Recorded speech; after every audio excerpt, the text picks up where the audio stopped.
हे viewers, आज मैं आपको चाणक्य नीति के वो 3 स्टेटमेंट बताना चाहता हूं जो आपने अपने लाइफ में कभी न कभी तो देखा होगा या महसूस जरूर किया होगा। तो चाणक्य नीति का पहला स्टेटमेंट है मूर्खों को उपदेश देना, उसको शिक्षा देना। दूसरा स्टेटमेंट है कि गलत साथी का चयन अपने लाइफ में करना, और उसका तीसरा स्टेटमेंट है कि एक नेगेटिव पर्सन की संगति, ये तीनों आपको किस खाई में ले जाकर ढकेल सकता है, इसके क्या भयंकर परिणाम हो सकते हैं, आज की वीडियो में हम लोग जानने का प्रयास करेंगे। तो हे व्यूअर, मैं हूं मोटिवेशनल स्पीकर राज और मैं आपका स्वागत करता हूं मेरे YouTube channel help one motivation पर।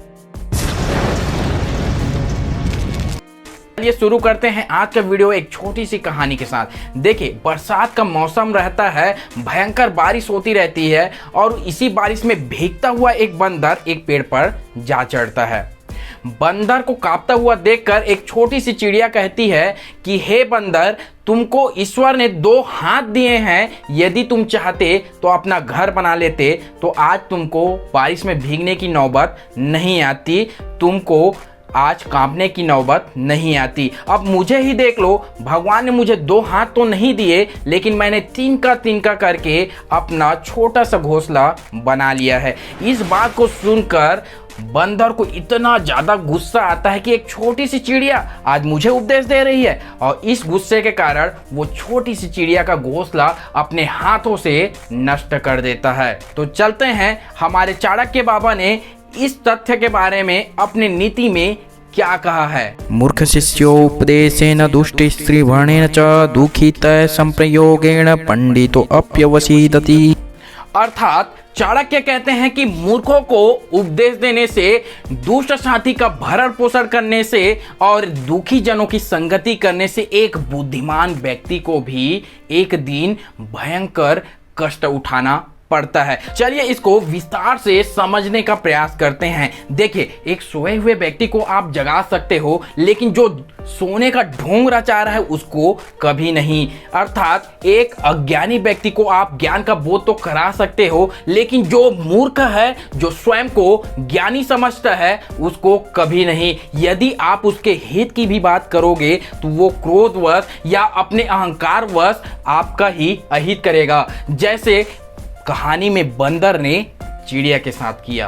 अब आते हैं पॉइंट नंबर 2 पर। चाणक्य कहते हैं कि दुष्ट साथी का भरण पोषण आपको एक खाई में ढकेल सकता है। चलिए इसको आज वर्तमान सापेक्ष में समझने का प्रयास करते हैं। देखिए, आज के सापेक्ष में ये 2 तरीकों से लागू हो सकता है, एक शादी से पहले और एक शादी के बाद। मैंने कितनों को देखा है कि वे जानते रहते हैं कि उसका लाइफ पार्टनर दुराचारी है, दुष्ट है, उसके पीठ पीछे छुरा घोंप रहा है, फिर भी वो अपने विवशता के कारण अनभिज्ञता का दिखावा करते हैं, जैसे उसको कुछ पता ही नहीं। लेकिन याद रखें, इसका परिणाम भयंकर होता है, जिससे आप आए दिन न्यूज़पेपर में बिल्कुल देख सकते हो।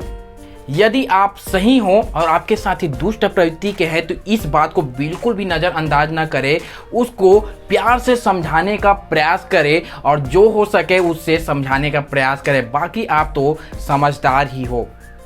अब मैं बात करूंगा चाणक्य के वो तीसरे स्टेटमेंट और अंतिम स्टेटमेंट के बारे में। इसमें चाणक्य कहते हैं कि दुखी जनों की संगति बिल्कुल भी नहीं करना चाहिए। देखें, कितने लोग रहते हैं कि खुद तो नेगेटिव होते हैं, लेकिन अपने साथ रहने वाले व्यक्ति को भी नेगेटिव बना देते हैं, उसको डीमोटिवेट कर देते हैं, उसको हताश और निराश कर देते हैं। ये व्यक्ति ऐसे ही होते हैं जिसको यदि एक सुंदर बगीचा में ले जाया जाए तो वो 1000 खूबसूरत फूल देखने की बजाय एक मुरझुराया हुआ फूल को ही देखेगा। यहाँ दुखी जनों का आशय किसी दीनहीन व्यक्ति से नहीं है, यहाँ दुखी जनों का आशय है एक नेगेटिव थिंकिंग रखने वाले व्यक्ति से।